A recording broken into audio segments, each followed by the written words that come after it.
For today's video, chili garlic ang bida. Tara, luto tayo mga kakusina. Ayan, pinagsabay ko ng iluto yung mantika at saka yung garlic. Hindi ko na pinainit yung mantika mga kakusina. Mas maganda kasi yung naiin yung pagluluto ng garlic. Hindi ka agad-agad masusunog. Ayan, linagay ko na rin nga pala dito yung sili. Kaya marami akong linuluto ngayon ay papadala ko to sa Hawaii, itong siling to. Kaya ayan, marami-raming chili garlic itong aking niluluto. Halo lang ng halo ng mabuti para hindi manikit sa ilalim. Ayan, naglagay na rin ako dito ng asin. Asin ang ating panimpla sa ating ginagawa o linulutong chili garlic oil.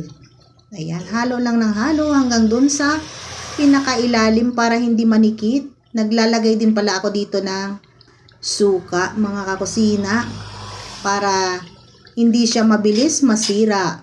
Ayan, pag naglagay kayo ng suka, huwag nyo kaagad-agad hahaluin. Antayin ng 1 o 2 minutong pagpapakulo bago nyo haluin. Paglalasang hindi kasi luto ang suka pag hinalo nyo kaagad. Kaya ayan, huwag munang haluin. Antayin na kumulo ng kumulo. Naglagay na nga rin pala ako dito ng soy sauce.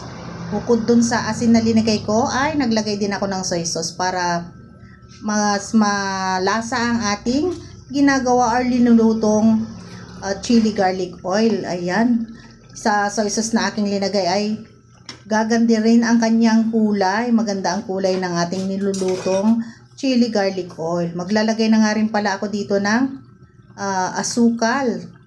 Yang asukal naman ang magpapatamis, magpapabalanse ng lasa ng ating chili garlic oil. Medyo manamis-namis na maanghang ang ating chili garlic oil. Tatagal din itong chili garlic oil natin mga kakusina dahil hindi siya kaagad-agad mapapanis dahil sa suka na ating nilagay. Ayan, ready na ang ating chili garlic oil. Tingnan nyo naman ang kanyang itsura. Ang sarap-sarap na.